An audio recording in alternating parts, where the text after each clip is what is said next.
Hello everyone!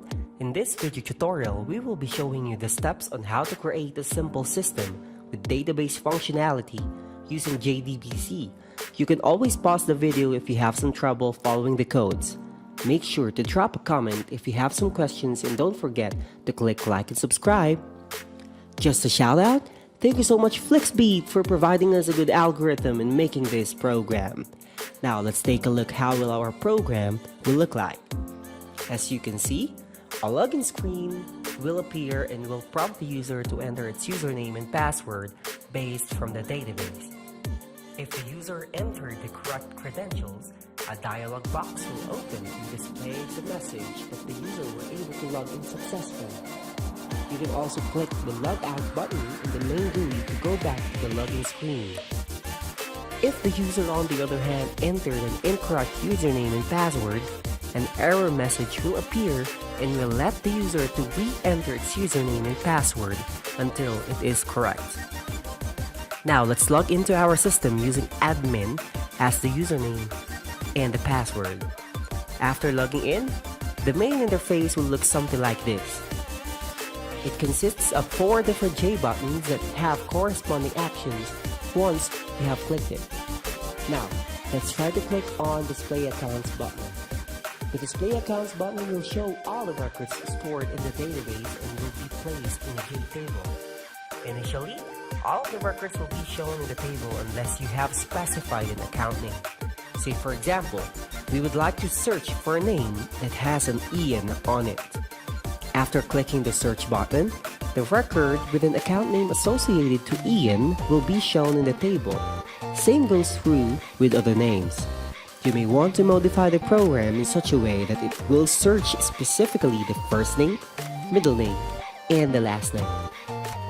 Once you have clicked the Back to Menu button in the Display Accounts GUI, it will go back to the previous window, which is the main GUI. Let's click the Create New Account button. Create New Account button will open a window that will prompt the user to create a new account and store it in the database. In this case, I only want the users to provide their account name, PIN number, and starting balance. If the user provided correct information, a new dialog box will open and will give you an information that it was successfully created. Meanwhile, if the user had provided the wrong information such as PIN number with more than 6 digits, an error dialog box will appear saying that you have to check your inputs and need to follow what is shown in the dialog box. After creating a new account, you can go ahead and display all of the accounts from the Display Account button. As you noticed, the new account is successfully added to the database. Clicking the Edit an Account information will simply let the user to update some of the information he or she wants to modify. In this JFrame, you can see a JText field, filter button, and a JCombo box with a default value of no name selected.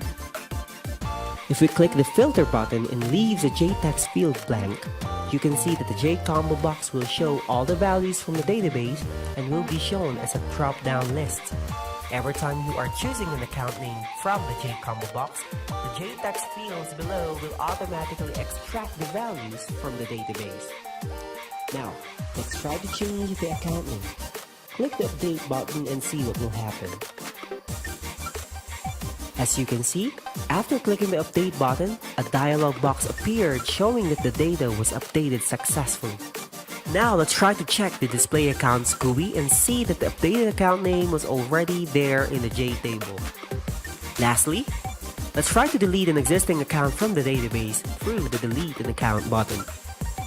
In this JFrame, the user can search the database by providing the account ID of the account name.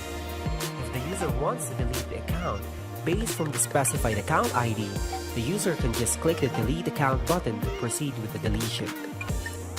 If the user has specified an account ID that is not present in the database, an error dialog box will appear.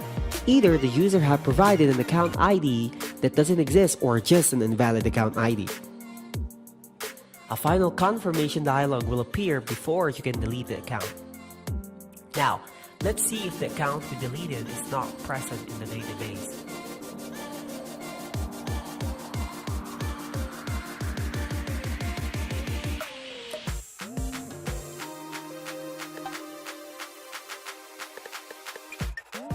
there you go.